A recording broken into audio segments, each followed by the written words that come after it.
Welcome back. Today, we're peeling back the layers of the digital noise to discuss a reality often obscured by the rapid-fire nature of social media. We are looking at Gaza, but not through the lens of viral clips. We are focusing on the structural collapse. Currently, over 1.9 million people have been internally displaced. That's nearly the entire population. While your feed might show you snapshots of the chaos, it often misses the profound daily struggle of 1.9 million individuals navigating a landscape stripped of its foundation. This is about the crisis that persists when the cameras stop rolling and the hashtags fade. Let's discuss something fundamental: water. On your feed, you see the rubble, but you don't see the thirst. Data shows that 95% of the water in Gaza is now undrinkable.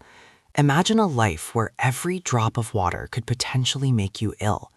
Most residents are surviving on just 3 liters of water per day for drinking, washing, and cooking.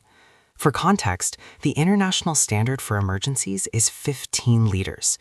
When 95% of your resource is contaminated, the crisis isn't just about the conflict. It's a biological race against time that rarely trends on TikTok.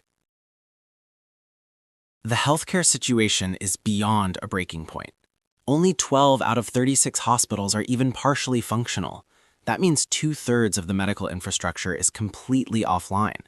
The 12 remaining facilities are operating at several 100% capacity with dwindling supplies.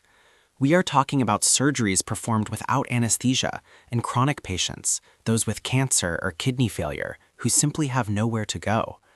This isn't just about trauma injuries, it's the total erasure of public health for over 2 million people, a fact often lost in the broader political debate.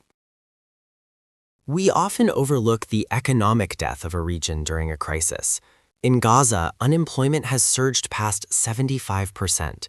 This isn't just a temporary layoff, it's the total destruction of the private sector. Small businesses, farms, and workshops have been leveled or abandoned. When 75% of a population loses their livelihood, the dependency on aid becomes absolute, stripping away the dignity of self-sufficiency. This economic void creates a cycle of poverty that will take generations to repair, yet it's a slow-burning disaster that lacks the immediate shock factor required by modern news algorithms.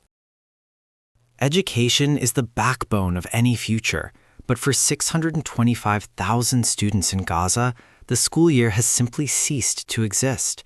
There are no classrooms to return to, as most schools are now being used as shelters for the displaced or have been damaged. When 625,000 children lose a year of development, the long-term impact on a society is catastrophic. This lost generation isn't just a catchy phrase, it's a demographic reality. The psychological and intellectual cost of this gap in education is a crisis that doesn't fit easily into a headline, but defines the future of the region. Beyond the physical, there is the psychological. Experts estimate that over 1 million children in Gaza are in need of mental health and psychosocial support. That is nearly half the population. These are children who have experienced multiple displacements and constant insecurity. The trauma is not post-traumatic because the event is ongoing. When 1 million children are living in a state of high cortisol stress daily, the neurological impact is permanent. This mental health emergency is the invisible crisis, the one your feed skips, because you can't photograph a shattered psyche as easily as a shattered building. Why aren't we seeing the full scope? Algorithms prioritize engagement, and engagement is driven by high-emotion, short-duration content. The slow collapse of a sewage system or the rise in hepatitis cases among the 1.9 million displaced doesn't generate clicks like an explosion does.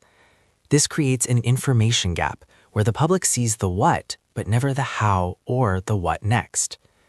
To be truly informed, we have to look past the curated feeds and seek out the boring, difficult, and devastating data points that reveal the true depth of the humanitarian catastrophe. As we conclude, remember that the crisis in Gaza is multifaceted. It is a water crisis, a medical crisis, and an educational crisis. When we engage with these events, we must demand more than just snapshots. We must look at the numbers. 95% undrinkable water, 75% unemployment, and 1 million children traumatized. Understanding these facts is the first step toward advocating for meaningful solutions. Thank you for seeking a deeper perspective today. Stay informed, stay critical, and look for the stories the algorithm isn't showing you. This is the only way to see the full picture.